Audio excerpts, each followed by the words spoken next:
Last night in New York, an astonishing debate took place between the incumbent Governor Kathy Hochul, the Democrat, and Lee Zeldin, Congressman, Republican challenger. I say it was astounding and remarkable and actually hopeful, because for the first time in a long time, New Yorkers see a light at the end of the tunnel. There's a real chance here to break the one-party rule that has dominated that seat, the governorship of New York. A Republican really has a chance, and you need to see this part of the debate because this is a key reason why. Look.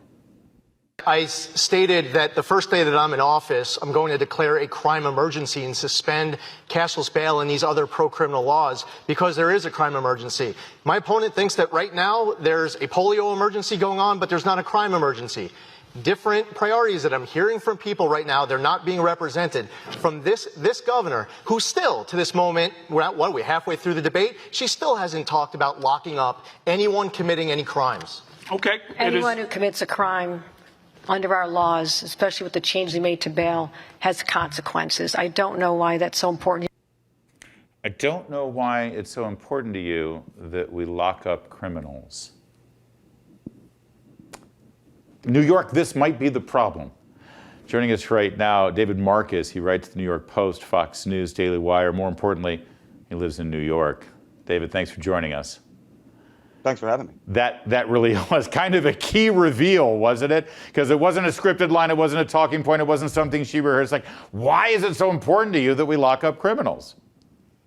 Yeah, look, I've been saying for weeks now that Zeldin's going to win this race. In fact, I penned a column for Daily Wire saying why Zeldin will win. Oh, I know. No, everybody needs to know this. Marcus, last week, he's Babe Ruth at Wrigley Field. He pointed at the fence. Marcus, you've called your shot. Not, oh, Zeldin has a chance or, no, you said he's winning this thing.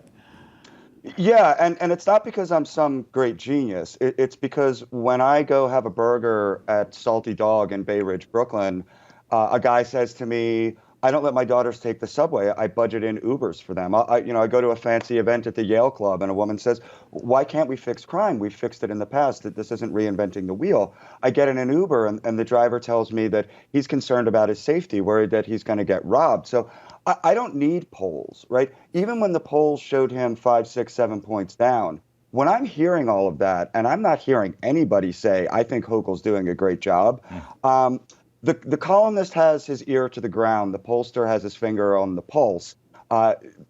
The ear to the ground hears more, and it's starting to catch up in the polls now. Yeah, and it's starting to feel a little bit like 2016 when nobody gave Donald Trump a shot. Yep. There's a conversation going on out there that the rest of the media isn't paying attention to, especially in a town like New York.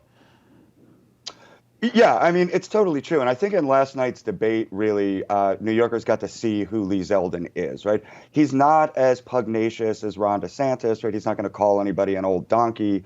He's not quite as warm and fuzzy as Glenn Youngkin, right? He's not wearing these vests and stuff. I described him in an article recently as like your friend's dad from when you were a kid. You know, like, hi, Mr. Zeldin. And he's like, all right, kids, get in the van, seatbelts. And that's what New Yorkers want right now. They want to get in the van with Lee Zeldin and put their seatbelts on, because right now we've got a crazy lady driving us all over the road, and it's not working out. Well, and that crazy lady is also sort of, it's like she's using this template that's been used by every single Democrat in every race, in every Democrat-dominated state like New York. As long as you hit the bullet points and just keep hitting them like they're doing a Mad Lib or something. Like, for instance, here, everybody knows that crime is a problem in the city of New York. So it came up, and what was Hochul's response? It was all about guns. Watch this. But it's about getting the guns off the streets. That's the first start. We have more to do, but I'm the one to do it. Did you want to respond? Yes. Yeah, of course. Unfortunately, Kathy Hochul believes that the only crimes that are being committed are these crimes with guns. And you have people who are afraid of being pushed in front of oncoming subway cars. They're being stabbed, beaten to death on the street with hammers. Go talk to the Asian American community and how it's impacted them with the loss of lives. Jewish people targeted with raw, violent anti-Semitism on our streets. It just happened yet again. We need to be talking about all of these other crimes, but instead, Kathy Hochul's too busy patting herself on the back. Job well done. No, actually, right now, there should be a special session. The state legislature legislature should come back and they should overhaul cashless bail and these other pro-criminal laws with zero tolerance. But they're saying, elect me. She says, elect me, and then you'll find out where maybe I'll stand on this issue in January. Yeah, I just thought that was such a brilliant moment because he didn't even engage in the Second Amendment or gun law issue. He just sort of blasted away at how tone deaf she is and how clueless she is about what's really going on. Yeah, I mean, look, she really has to go out there and say that basically things are going the way that they're supposed to be going.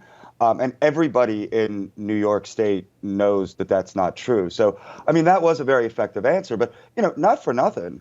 If she wants to get guns off the street, and if by that she means she wants to get guns away from criminals, right? Bring back stop, question, and frisk, right? Bring back all of these NYPD measures that successfully did that and brought down murder rates and shooting rates. But she's not interested in doing that. She wants to take guns away from law-abiding citizens who really aren't out there committing any crime. So her answer doesn't make a lot of sense. Are you sort of a lone voice out there right now, Marcus? I mean, in terms of actually recognizing that not only does Zeldin have a chance, but he's probably going to win this thing because he's threading this needle? Are there other people, other columnists, or maybe even other reporters quietly recognizing how the tide is turning? I would say behind the scenes, some of the people that I speak to in politics here in New York have sort of come around to the idea that he's more likely to win than not. I think most journalists are a little more careful. I'm usually a little more careful than this. This is just, I mean, I think for New Yorkers, this is a culmination of 2 years that have been incredibly painful, incredibly difficult. It's hurt our children's educations. It's hurt most of us, you know, sort of emotionally and mentally in ways. And so now that New Yorkers feel like, boy, this guy could win, I think you put it the right way. It is a light at the end of the tunnel. And the people I talk to are very excited to get to it. Well, Lee Zeldin also pointed out that there's a real problem in New York in that people have left. They haven't sat around and waited for a new governor to change things and fix things. They've gotten out. Here, watch him make this point. Yeah, I mean, the reality is, and I've been asking for months, and my opponent still can't finish this sentence. So you can't expect her to ever fix it. But New York leads the entire nation in population loss because. She actually got asked this question by the media a few weeks ago when she was at Binghamton Airport. She probably would love to have a redo because she messed it up that time. For me, you ask me, why does New York lead the entire nation in population loss? Because their wallets, their safety, their freedom, and their quality of their kids' education are under attack. So they're hitting their breaking point. They're looking at other states like the Carolinas, Tennessee, Texas, Florida, and elsewhere, and they feel like their money will go further, they'll feel safer, and they'll live life freer. The state is at a crossroads. We were at a crossroads in 1994 when New York elected George Pataki, and we're at a crossroads right now. But as far as what happens with Kathy Hochul and one-party rule for 4 more years, outsized power of self-described socialists, we need balance and common sense restored to Albany. David Marcus, that's a hell of an argument, and it hit a lot of important points. The question is, are there enough right-thinking New Yorkers who are still there to vote, or have they all moved to Florida? No, you know, I think that there are.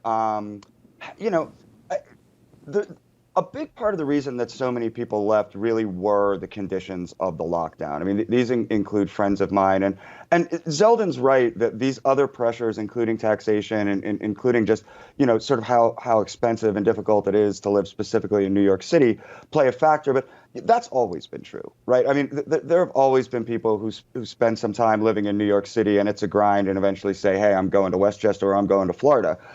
So no, I don't think it's affected the electorate enough that he can't secure a win here, because he's not just winning Republicans, right? He's winning independents. He's winning Democrats.